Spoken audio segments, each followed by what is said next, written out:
अभी मैं सोचा तो उसमें क्या है कि उसने जैसे परम पूज्य महाराज डॉक्टर लीना ग्रोवर ने लिया है, महाराज का संकलन किया है, तो 2 श्लोकों पर यानी बिना श्लोक दिए हुए 2 श्लोकों की व्याख्या महाराज ने अंदर ले ली। एक तो मुख्य श्लोक जो अभी मैंने बोला, और एक श्लोक है जिसमें अर्जुन कहता है, क्योंकि पूरा गीता का उपदेश तो हो गया है, ये 18वें अध्याय का प्रसंग है। तो 18वें अध्याय में अर्जुन कुछ कह नहीं रहा है कि भाई अब हमको क्या हमारी स्थिति है गीता का उपदेश सुनने के बाद, भगवान स्वयं पूछ रहे हैं। तो भगवान जब पूछ रहे हैं तो तब वो उत्तर देता है कि नष्टो मोहा स्मृतिर्लब्धा तत्प्रसादान मया चित्तः। इसका भी भाव महाराज ने ले लिया कल के पृष्ठ में, मेरा मोह नष्ट हो गया और आपकी कृपा से स्मृति प्राप्त होगी, मतलब तत्व साक्षात्कार। तो उसका भाव लिया है। और एक और श्लोक है, वो आखिरी श्लोक है गीता का, यत्र योगेश्वरो कृष्ण यत्र पार्थो धनुर्धर। ये संजय बोल रहा है, यानी संजय ने पूरे धृतराष्ट्र को पूरा का पूरा बताया क्या क्या, हाँ क्या क्या बातें हुई। तो वहीं से गीता शुरू होती है। तो वहाँ अंत में संजय अपना मंतव्य देता है कि जहाँ कृष्ण है और जहाँ धनुर्धर यानी अर्जुन जैसा उत्साह वाला व्यक्ति है, तो वहाँ पर तत्र श्री विजयो भूति ध्रुवा नीतिर मतिर्मम। वहाँ मतिर्मम यानी मेरा ऐसा मानना है, वहीं पे श्री है, वहीं पे विजय है। तत्र श्री विजयो भूति, भूति यानी वहीं पे पूरा का पूरा वैभव। हाँ, तो ये जो अपना मंतव्य देता है उसको भी महाराज ने वहाँ लिया। तो 3 श्लोकों का भाव कल वाले पृष्ठ में, और तीनों इम्पोर्टेंट है, जिसमें सर्वधर्मान परित्यज्य मुख्य रूप से। तो वहाँ महाराज ने लिखा है कि जब तक तमेव शरणम मम, यानी जब तक हम ठाकुर जी को नहीं कहेंगे कि त्वम एव, यानी आपके ही और किसी के नहीं, आपके ही शरण में हम हैं, तमेव शरणम मम, यानी अब हमारे लिए और दूसरा कोई स्थान नहीं है। तो स्थान का मतलब ये नहीं कि भाई बैंक बैलेंस है उससे हमारा काम हो जाएगा, हमारे परिवार वाले हैं ना, संबंधी हैं, बच्चे हैं, कुछ नहीं। तमेव शरणम मम, जब तक ये नहीं कहेगा जीव, तब तक भगवान जो है मामेकर शरणम ब्रज नहीं बोलेंगे। तो उसी को महाराज ने फिर अपनी स्टाइल में लिया है कि हमारे पास भी कोई आवे तो हम पहले देखते हैं तो कहे भाई तुम अपनी बुद्धि से विचार करो, कोई समस्या लेके आता है हमको ये थोड़ी सीधे कि भाई ना, तो फिर कहता नहीं महाराज आप ही बताइए, हम तो बुद्धि हमारे काम नहीं कर रही। बोले अच्छा ये ऐसे जानकार हैं, है ना, वहाँ सुख सदन में श्याम जी करके सही सलाह देते हैं। तो वहाँ हम कहते हैं इनसे मिल लो। कहता नहीं महाराज हमको तो कोई न श्याम जी से मतलब है न किसी से, हमको तो आप ही बताइए। तो महाराज कहते हैं कि जब हम देख लेते हैं कि भाई नहीं उसका जो है पूरी शरणागति है, तो वो कहते हैं अच्छा आप सुनो, अब तुमको कोई चिंता करने की ज़रूरत नहीं है ना, अब तुम प्रसन्न रहो, है ना, हम अब तुम्हारी फिक्री को, तुम्हारी फिक्र को फूंक के पकनी कर देते, मतलब तुम्हारी फिक्र को मिटा देते।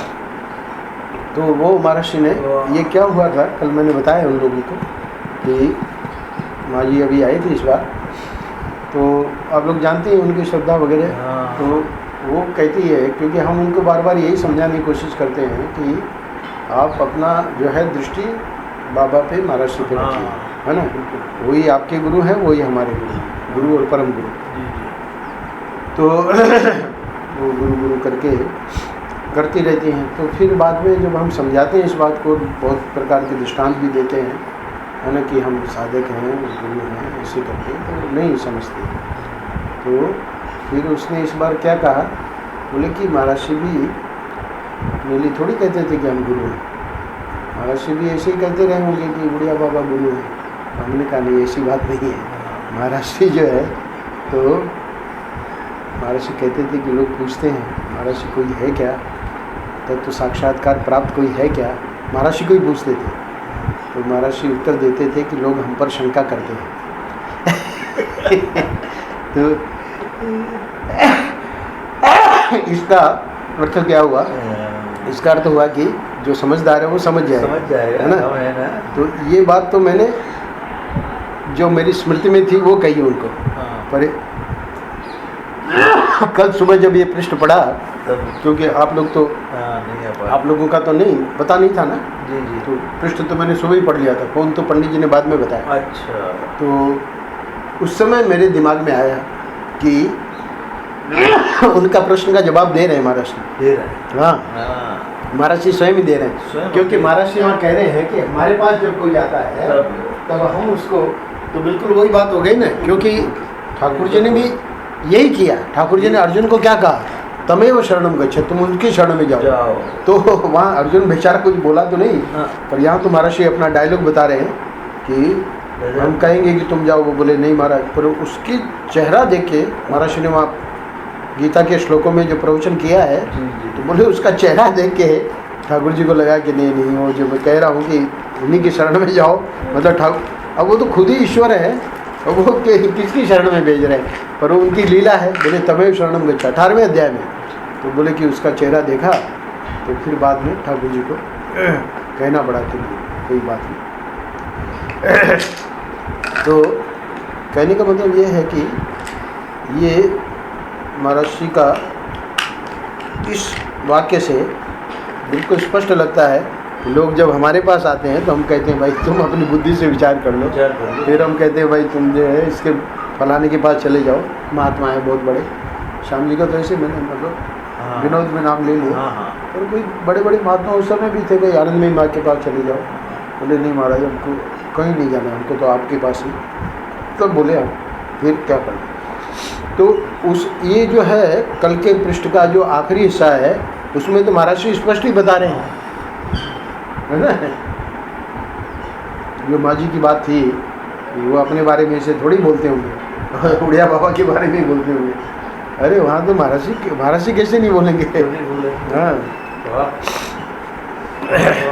और हम बोलेंगे तो हमारा बोलना और पंडित जी का बोलना ही जैसे एक जैसे ही हो जाएगा कि मेरे दो रूप हैं, एक तो वहाँ वाला रूप रायपुर वाला और एक यहाँ का। यहाँ तो मैं पंडित हूँ और ब्रह्म हूँ, रायपुर में मैं कुछ नहीं, की बिल्ली हूँ। तो नहीं वो आप उसको क्यों छेड़ रहे हैं? पता कर लिया आ गए। तो वो तो आना ही है, वो जो वहाँ से निकला है। तो वो आपका जरा उधर जाने का है तो समय से नहीं वो तो हम पृष्ठ बाद में ही करेंगे जब तन्मय आ जाएगा। तो नहीं वो तो आ गए, उस दृष्टि से हम रुके हुए हैं, इसलिए वो कल वाली बात सुनाई। तो बहुत अच्छा हो रहा है आगे। हाँ, तो मैंने कल आपका ही अभी कहा कि कल हमने क्या किया, अब उसके आगे का ले रहे हैं।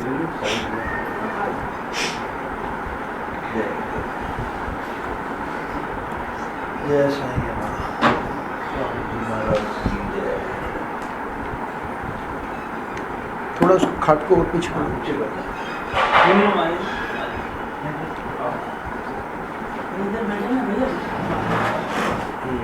जगह हो जाएगी।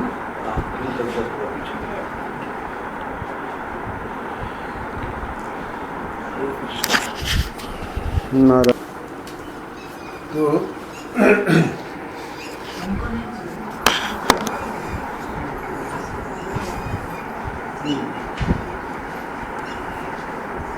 नंद किशोर को दे ले लो। नारायण नारायण नारायण नारायण, शरणागति की विलक्षणता। तो कल का तो आनंद बिंदु से था और आज का गर्भ स्तुति से। ये गर्भ स्तुति में 18, 20, 21, 23, 24 तो ठाकुर जी जब जेल में, बस अपना क्या नाम इनका माता पिता थे, तो ठाकुर जी जब गर्भ में थे और बस होने वाला था जन्म, तो उसके पूर्व सब देवता ब्रह्मा जी, विष्णु, शंकर सब आए और उनके साथ में इंद्र वगैरह, वरुण, कुबेर, तो ये सब जब आए उधर जेल में, तो अब ये कोई जेल वालों को थोड़ी पता लगेगा, देवता लोग हैं ना तो उनका तो आना और प्रवेश करना सब वैसा होता है, दिव्य होता है। तो वहाँ फिर भगवान की गर्भ में ही स्तुति करी, यानी भगवान अभी गर्भ में ही है, बाहर नहीं आए हैं, और स्तुति करी, वो गर्भ स्तुति उसका नाम है। भागवत में ये प्रसंग है कई श्लोकों में, तो उसकी व्याख्या परम पूज्य महर्षि ने की है। गर्भ स्तुति बहुत ही सुंदर ग्रंथ है, उन श्लोकों की व्याख्या जो है, तो आज का प्रसंग वहाँ में से, उसी में से एक श्लोक की व्याख्या महर्षि कर रहे हैं। महर्षि कह रहे हैं कि ये संसार में जितना लौकिक और वैदिक व्यवहार है उसका नेता ईश्वर है, वही इसका संचालन करता है, अंतर्यामी है। वह भीतर रहकर लोगों को ठीक रास्ता बताता रहता है। जब हम उसकी आवाज़ सुनना बंद कर देते हैं तब भटक जाते हैं। आज का प्रश्न बहुत सरल है, तो सीधी बात है। पहले पैराग्राफ में जो बात बता रहे हैं महर्षि, तो यही है कि जितना हमारा लौकिक और वैदिक व्यवहार, वैदिक का मतलब शास्त्रीय व्यवहार, तो लौकिक व्यवहार तो है ही है जो चल रहा है, और वैदिक व्यवहार का मतलब, शास्त्रीय व्यवहार का मतलब संतों के पास जाते हैं, संत बताते हैं सत्संग करो, और जो अपना जप है, पाठ है, लोग यज्ञ करते हैं, हवन करते हैं, है ना, आदि आदि, ये सब वैदिक व्यवहार है। तो उसका नेता मतलब उसका जो सर्वे सर्वा है वो ईश्वर है। लौकिक का भी वैदिक का भी। लौकिक का लोगों को लगता है कि भाई नरेंद्र मोदी है, नरेंद्र मोदी भारत का प्राइम मिनिस्टर है, पर उनका भी जो है नेता, ये तो नेता है ना, नेता का भी नेता, इसलिए महर्षि ने नेता शब्द दिया है, तो ईश्वर है। लौकिक और वैदिक जितना व्यवहार है उसका नेता ईश्वर है, वही इसका संचालन करता है, अंतर्यामी है। तो संचालन भी उसी के द्वारा, यानी लोग भ्रांति में तो यही है कि भाई संचालन इस समय बीजेपी सरकार कर रही है। बीजेपी सरकार क्या करेगी, है ना। अब देखो नेपाल में क्या हुआ, भूकंप आया, है ना, हो गए ना, मोहताज हो गए कि नहीं, पूरी दुनिया से मांग रहे थे कि नहीं, वही आप लोग कुछ करो। तो यानी संचालन तो वो करने वाला है ना। संचालन अगर क्या नाम उसका वहाँ के मुख्यमंत्री का, नेपाल के कोइराला, क्या सुशील ऐसा कुछ है, सुशील कोइराला वहाँ का थोड़ी संचालन। यानी ये जब घटनाएं घटती है तब पता लगता है कि उनके हाथ में कुछ नहीं है ना। संचालन तो वही करता है। अब देखिए, अब जब इतनी आई सब सहायता सब पूरे देशों से, तब जाके फिर उसका, तो वही इसका संचालन करता है, अंतर्यामी है। अंतर्यामी है को अंदर से भी हमको प्रेरणा देता है। इसको अगले वाले पैराग्राफ में लेंगे। वह भीतर रहकर लोगों को ठीक रास्ता बताता रहता है। थोड़ा सा हिंट यहाँ दे दिया, क्योंकि अंतर्यामी है का मतलब क्या है। हम तो सोचते हैं कि ईश्वर है ना वैकुंठ में या गोलोक में या जहाँ भी है ना, कैलाश में, वहाँ से सब कंट्रोल कर रहा है। बोले इतना ही नहीं, अंतर्यामी भी वही है। भीतर से भी वो हमको ठीक रास्ता बताता रहता है, भीतर रहकर। तो बोले महाराज ठीक रास्ता बताता रहता है तो फिर हम ये गड़बड़ी क्यों हो जाती है, हमारे जीवन में ये गलतियाँ क्यों हो रही हैं। बोले कि जब हम उसकी आवाज़ सुनना बंद कर देते हैं तब भटक जाते हैं। तो अब इसी को समझाएंगे अगले पैराग्राफ में। बात यह है कि जब उसकी आवाज़ मन में होकर बाहर आती है, हमारे कान तक पहुंचती है, तो ईश्वर की आवाज़ एक, फिर हमारा मन दो, फिर हमारी श्रवण शक्ति तीन। तो होता क्या है कि हमारे मन में जो वासना होती है, आवाज़ तो निकली हृदय से पर मन में वासनाएं थी, तो वह ईश्वर की आवाज़ में लिपट जाती है।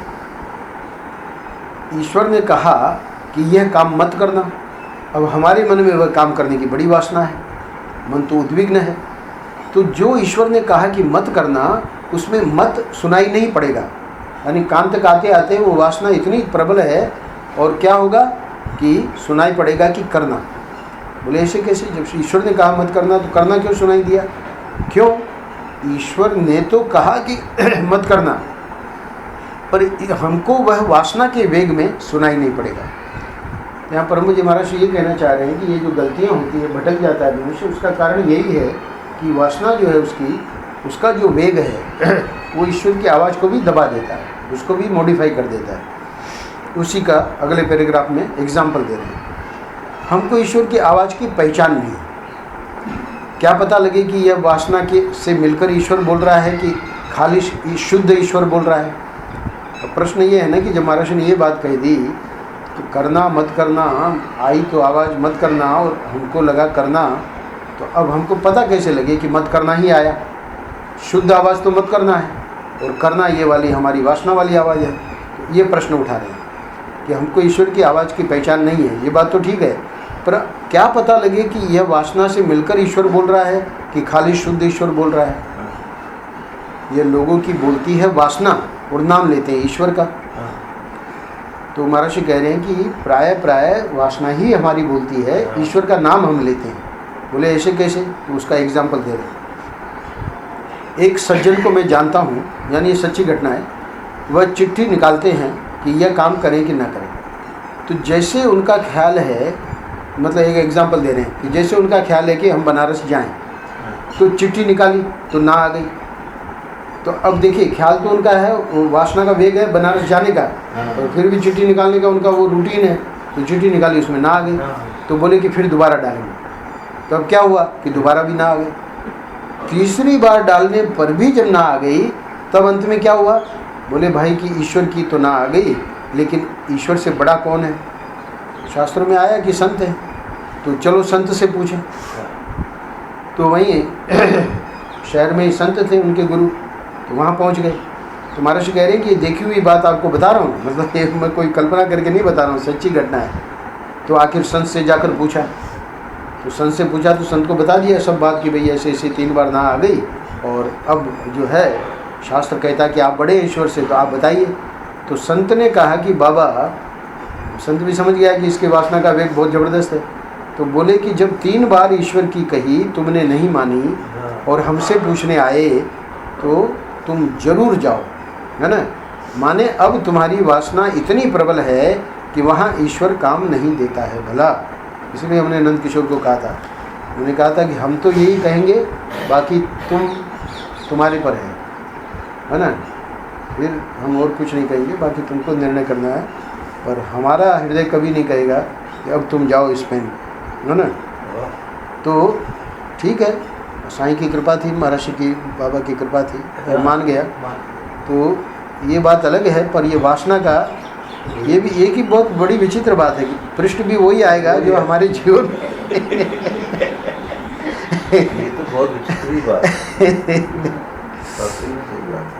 अब ये आखिरी पैराग्राफ आज का जो है, ये सबसे महत्वपूर्ण है। ये तो महर्षि ने बहुत सरल करके समझा दिया, जो हम लोगों की प्रत्येक की जीवन की कथा है उसको यहाँ संक्षेप में रख दिया।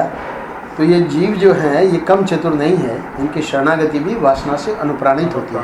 यानी हम लोग शरणागति भी जो करते हैं, कल बताया तमेव शरणम मम, तो ऐसा हम जब बोलेंगे तब भगवान कहेंगे सर्वधर्मान परित्यज्य मामेकम शरणम। तो तमेव शरणम मम हमारा जो है वो ये बोलना भी वासना से अनुप्राणित है। यानी ठाकुर जी तो समझ लेंगे कि भाई ये शुद्ध है या वासना से अनुप्राणित है। तो जब वो शुद्ध होगा तभी फिर ठाकुर जी कहेंगे कि मामेकम शरणम भज। यानी अब तुमको कोई, महर्षि ने अंत में कहा ना अपने बारे में कि हमारे पास भी जब कोई आता है तो हम पहले तो कहते हैं कि भाई क्या लाए, हाँ अच्छा तो ठीक है, अंत में दे देंगे। तो और लोगों को नहीं, मतलब प्रसाद में से थोड़ा ले जाओ, बड़ा कटोरा प्रसाद में ले जाओ, बाकी यहाँ छोड़ दो, तो सबको बांट देंगे, ठीक है ना। आप लोग भी ले लो, क्यों भोग लगाया ना, तो ये लोग लेंगे नहीं जी। जब तक वो भोग का नहीं जाएगा जी। तब तक पकौड़ा ठंडा हो जाएगा जी।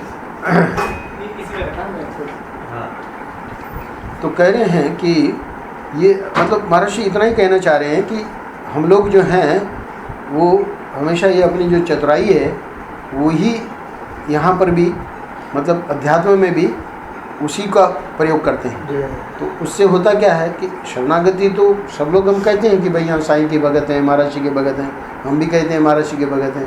और महाराज जी को पता है ना कि कितना भगत है और कितना ठगत है। क्यों? क्योंकि ये सब इस वेश में आने के बाद फिर शुरू हो जाता है काम, दुकानदारी है ना। इस वेश में मतलब आप लोगों की हमारे प्रति श्रद्धा है इसलिए ठीक है, पर होती तो ही है। जहाँ हमारी श्रद्धा नहीं है वहाँ साफ दिखता है कि दुकानदारी हो रही है, तो वहाँ क्यों ऐसी? क्योंकि उनके शिष्य थोड़ी मान रहे हैं कि दुकानदारी कर रहे हैं, है ना।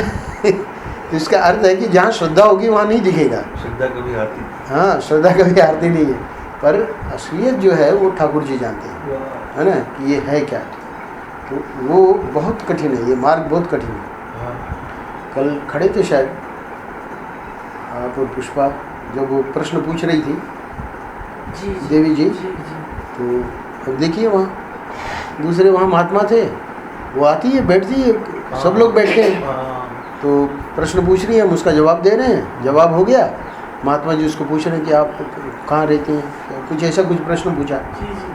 हमको कहना पड़ा कि भाई तुम साधु हो, तुमको ये सब पूछने की ज़रूरत नहीं है। वो आती है सत्संग में, अपना आती है करके जाती है ना। वो तो आपको बतावे श्रद्धा से कि भाई हम यहाँ से आती हैं महाराज जी, हमारा ये है परिचय, वो बात अलग है। तब भी उसको कहो कि हमको आपका परिचय नहीं चाहिए, हमको क्या मतलब आपके परिचय से। और उसी दिन आया, कल के पृष्ठ में ही आया। महाराज जी कह रहे हैं कि 5 रुपया अगर संत को दिया गया, कल कठोपनिषद में बताया महाराज जी ने, तो संत कहेगा कि भाई, वो तो सोचेगा कि भाई हम दे रहे हैं 5 यानी 500 रुपये का लिफाफा आज के शब्दों में, तो वो तो बड़ी श्रद्धा से दे रहा है। और ये कह रहा है कि नहीं नहीं हटाओ इसको। क्यों? बोले कि ये इसकी ज़रूरत ही नहीं है हमको। बोले क्यों ज़रूरत नहीं है महाराज, रख लो, ये तो आपका मतलब ठाकुर जी ने दिया है। बोले ठाकुर जी हमको कभी ऐसा नहीं देंगे, ठाकुर जी हमको देंगे तो वैराग्य देंगे, त्याग देंगे। ठाकुर जी हमको ये लिफाफा देंगे क्या? तकिया के नीचे बस अपना डाल के 1 तारीख को चले जाते हैं अपना श्याम जी, है ना, कि पता ही नहीं लगे किसने डाला, पर हमको तो मालूम है 1 तारीख है आज, है ना। तो यही है, और कौन है। कभी कभी नई तकिया उठा दे, 2-3 तारीख को मिलता है, फिर हमको लगता है कि ये क्या बात हुई, 3 तारीख को कैसे आया। फिर ध्यान में आया कि 2 दिन तकिया ही नहीं उठाया। तो कहने का मतलब वहाँ महाराज ने स्पष्ट कहा कि भाई त्याग वैराग्य देता ठाकुर जी, अगर देता तो ये कोई लिफाफा थोड़ी देता। तो फिर वो कहता है भक्त देने वाला, कोई बात नहीं, आपका प्रारब्ध है, ऐसे ही समझ लो। तब वो संत कहते हैं, बोले कि इसका मतलब कि अगर प्रारब्ध भी है तो बहुत ही हमारा मंद प्रारब्ध है। हाँ, क्योंकि प्रारब्ध ही अगर हमारा अच्छा होता तो हमको कुछ मतलब सत्संग में और इधर ऐसे कल ही सुना है। और कल ही हम वो जब जवाब दे रहे थे मतलब वो प्रश्न का, तो ये महात्मा पूछ रहे हैं उसको कि आप कौन है, कहाँ से है। हमको कहना पड़ा कि बात हमको कहना पड़ा कि अभी जो है, हालांकि हमको पता था कि उससे उसको बहुत लोगों के सामने कहना ये थोड़ा शिष्टाचार नहीं है, तो उससे बहुत शत्रुता हो जाती है। वो भी महाराज ने संभलवाया। ये कहने का मतलब ये है कि वासना अनुप्राणित हमारी शरणागति का अर्थ ये है कि इस वेश में आ जाना और फिर ईश्वर के ऊपर निर्भर करना, ये तो कोई बहुत बड़ा कठिन का मतलब कोई महापुरुष का हमारे पास छत्र छाया हो तब इस प्रकार का भाव आता है। नहीं तो व्यक्ति ढूंढता रहता है भाई कोई भगत मिले, कोई हमको किसी का संबंध, किसी का नंबर, है ना। तो ये बहुत आ तो गए इस मार्ग में, पर ईश्वर पे भरोसा ही नहीं, तो ईश्वर पे विश्वास ही नहीं, ये और कठिन है। इसलिए महाराज जी कह रहे हैं कि वो वासना अनुप्राणित ही होती है। तो वासना अनुप्राणित हमारी जब शरणागति है तो फिर हमको आप बताइए कि असली शरणागति का क्या स्वरूप है। तो ये आखिरी पैराग्राफ जो है ये बहुत ही महत्वपूर्ण है। शरणागति का सिद्धांत बहुत विलक्षण है। आपको क्या सुनावें, मतलब क्या सुनावें, ये जब शब्द बोलते हैं संत लोग, इसका मतलब ये समझने में बहुत कठिन है। इस बात को हम यानी शब्द नहीं है कि हम उसको सुना सकें, ऐसा उसका अर्थ है। यानी आप लोग इस आगे की बात जो हम सुनाने जा रहे हैं उस पर विश्वास नहीं करोगे, ये कहने का मतलब है। आपको क्या सुनाने का मतलब ये, तो सुनाइए आप, हम सुनने को तैयार हैं। तो पहले तो महाराज जी कह रहे हैं कि हम हमारी जो स्थिति है उसको समझा रहे हैं। यह जब तक छोटा अहम बना रहता है तब तक यह अपनी वासना अलग और अपना काम अलग चलाना चाहता है। ये वाक्य पहले समझना पड़ेगा। छोटा अहम का मतलब क्या है? छोटा अहम मतलब इस समय हम जिस रूप में अपने को मान रहे हैं, हम अपने को गोविंदानंद मान रहे हैं ना, आप लोग यहाँ बैठे हो सब अपने अपने को जिस रूप में मान रहे हो वो है छोटा। तो महर्षि कह रहे हैं कि जब तक हम इस रूप में अपने को मान रहे हैं तब तक क्या है, अपनी वासना अलग और अपना काम अलग चलाना चाहता है। यानी अभी हमारा ईश्वर से कोई तालमेल नहीं है, क्योंकि ईश्वर तो जान रहा है कि ये मेरा ही स्वरूप है, मैं ही इस रूप में हूँ, पर हमने ये छोटा अहम यानी अभी जैसे मैं गोविंदानंद आपके सामने बैठा हूँ, तो हमने जब इससे तादात्म्य कर लिया तो हमको ये नहीं समझ में आ रहा है कि हमारा असली स्वरूप परमात्मा ही है, उसको हम नहीं जान रहे। तो ये छोटा अहम फिर क्या करेगा कि वो जब परमात्मा का स्वरूप का हमको अपना असली आइडेंटिटी का पता नहीं है, तो अपना महर्षि कह रहे हैं कि वासना अलग और अपना काम अलग। तो अपना काम अलग मतलब यहाँ ऐसे ऐसे हमको करना है और अपनी वासनाएं जो है वो रहेगी सबकी। तो यही आप अपने में घटित कर लेना। ये तो हो गई अपनी कथा। अब आगे सुनिए। शरणागति तब होती है जब व्यष्टि अहम, व्यष्टि का मतलब छोटा अहम, शांत होकर समष्टि अहम में स्थित हो जाता है। यानी व्यष्टि अहम शांत हो जाने का मतलब क्या है, जैसे समुद्र में लहर आई, अब वो लहर आई तो लहर के अंदर एक क्षण के लिए आप समझो कि उसमें ये चेतनता आ गई कि मैं लहर हूँ, तो अब वो लहर को डर लगेगा कि मैं मरने जा रही हूँ, है ना। वो लहर को डर लगेगा, क्यों? क्योंकि उसको पता है कि वो आगे वाली लहर मिट गई, सामने उसके आंखों के सामने मिट गई, तो अब मैं भी मिटूंगी, है ना। तो वो जो डर है वो कब खत्म होगा? महर्षि कह रहे हैं जब व्यष्टि अहम शांत होकर समष्टि अहम में स्थित हो जाता है, तो कहेंगे शरणागति। तो शरणागति हम ये अपनी वासना अलग अपना काम अलग क्यों रख रहे हैं? क्योंकि हमको अभी डर है। अच्छा, व्यष्टि अहम शांत कब होगा? जब समष्टि अहम में स्थित हो जाएगा। यानी लहर जब शांत हो गई तो अब कहाँ डर है उसको, तो समुद्री है ना। वो उसको खाली डर इसलिए लगा कि जब उस रूप में आई तो उस रूप में तो मिटना ही मिटना है। आज ये बता रहे थे श्याम जी, इसका सर्टिफिकेट आया है, तो हमने देखा बहुत बढ़िया, वहाँ 4 साल में जो इसने कार्य किया है, तो अपनी मतलब इसकी अपनी ब्रांच में इसको सबसे बेस्ट दिया है। तो खैर सामान तो सभी आना था, तो सर्टिफिकेट भी अच्छी तरह से लाया, पर वो होता ही है यात्रा में, तो थोड़ा सा क्रैक हो गया। तो बता रहे थे श्याम जी कि क्रैक हो गया। हमने कहा क्रैक सर्टिफिकेट क्या क्रैक हो गया? इस शरीर को देखो ना, ये कौन सा रहने वाला है, ये भी नश्वर है ना। तो लहर को तब तक डर लग रहा है जब तक वो अपने को लहर मान रही है ना। पर जैसे ही वो शांत हुई तो जल ही है ना। तो ये डर हमको क्यों है, भय क्यों है? क्योंकि इस रूप में हम आए हैं। तो ठीक है, इस रूप में आए हैं तो अपना काम भी पूरा करेंगे, जिसके लिए ठाकुर जी ने जन्म दिया है वो भी करवाएंगे, वो है ना। नंद किशोर देख रहा है जो भी हुआ है, ठाकुर जी कर रहे हैं सर, अच्छा ही हो रहा है। 7 साल वहाँ भी ठाकुर जी ने, भैया ने बहुत बढ़िया बात कही। विदेश में जाके बोले क्या क्या आदतें बिगड़ जाती हैं, क्या क्या हो जाता है आदमी का, ठाकुर जी ने रक्षा करी, है ना। एक बहुत इम्पोर्टेंट पॉइंट जहाँ हमारा ध्यान नहीं गया था। हम लोग तो मान के चलते हैं ना, तो वहाँ सब खाने पीने वाले वैसे, और वहाँ अपने को बचा लेना तो बहुत बड़ी बात है। पहले तो सबसे पहले ड्रिंक शुरू होगा, चीयर्स करके उठाएंगे बस, है ना।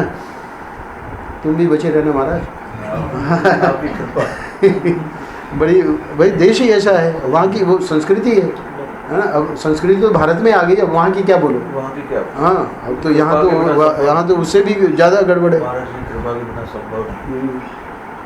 उसमें होता है फ्री में बुलाते हैं ना, फ्री में पैसा तुमको थोड़ी खरीदना है, मैं बुला रहा हूँ, मैं बुला रहा हूँ, बड़ा मुश्किल है। सही बात है। एक बार हमारे तो ये एक बात बहुत इम्पोर्टेंट है कि भाई शरीर भी नश्वरी है, पर यह मुख्य बात महर्षि को इतनी बतानी है कि हमारा ये व्यष्टि अहम शांत होना चाहिए। मतलब अभी मृत्यु वाली बात नहीं कह रहे, अभी तो यानी हम बिल्कुल अपनी होश हवास में हैं, पर ये जो अपना अहम अलग, अपनी वासना अलग, अपना काम अलग, तो वो जो है वो हमको हमेशा कष्ट देगा। तो मैंने कहा ये आखिरी पैराग्राफ महर्षि ने कह दिया ना कि आपको क्या सुनावें, यानी ये थोड़ा सा कठिन है।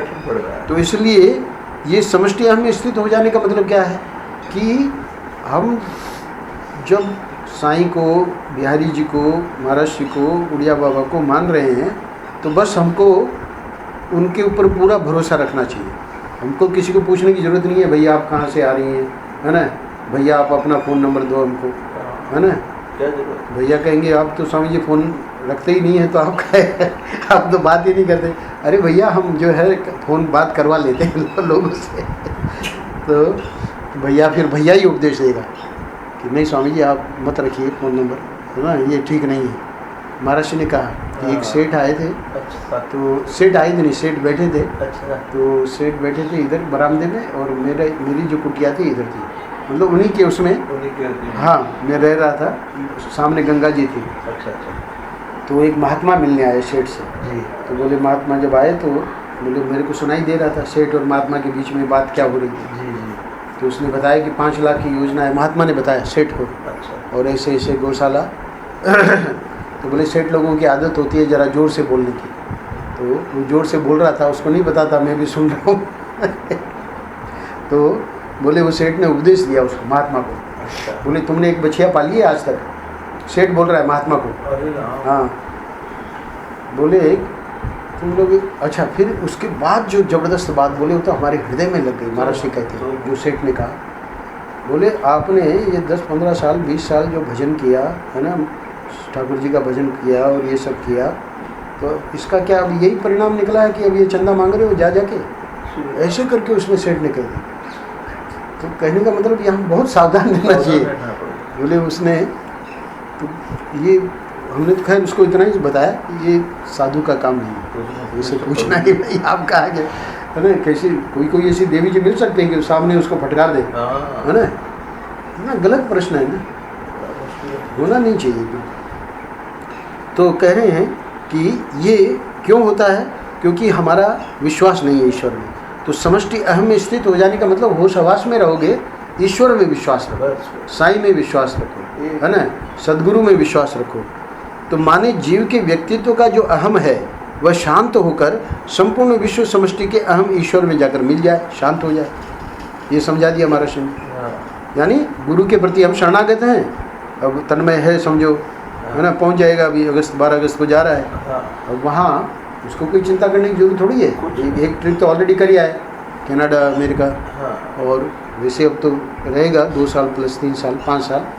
तो 5 साल में क्या करना क्या है, बस साईं हमारी रक्षा कर रहे हैं, महाराष्ट्र की रक्षा कर रहे हैं, है ना। तो वो जो है होश हवास में रहती हुई व्यष्टि अहम चिंतित ना हो। व्यष्टि अहम को कोई मतलब किसी प्रकार टेंशन हो ही नहीं। कल नंद किशोर का हम यही समझा रहे थे।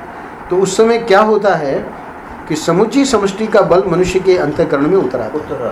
तो साईं और महाराष्ट्र में तो पूरा का पूरा मतलब ईश्वर है ना वो। तो अब जब हम उनके प्रति शरणागत हो गए तो फिर हमको कोई चिंता की जरूरत ही नहीं है। तो वो जो बल है वो बल हम उसका अनुभव करेंगे। उस समय ईश्वर का बल जीव का बल हो जाता है। यह अहंकार का शांत हो जाना मनुष्य के जीवन में एक अद्भुत घटना है। तो ये मतलब है बहुत रेयर, पर अगर ऐसा हो जाए हमारी शरणागति तो इसका हम मतलब अनुभव करेंगे। हर हालत में व्यष्टि अहंकार शांत होगा तो समष्टि अहम की सारी शक्ति तुम्हारी ओर दौड़ पड़ेगी और तुम्हारे जीवन में प्रकट हो जाएगी। ये अंतिम वाला जो है ये पूरे 365 पृष्ठों में मतलब कुछ कुछ ऐसे आएंगे इसमें जो प्रसंग बहुत इम्पोर्टेंट है। ये अंतिम वाला पैराग्राफ आज के प्रश्न में बहुत इम्पोर्टेंट है। हरिओम तत्सत, हरिओम तत्सत।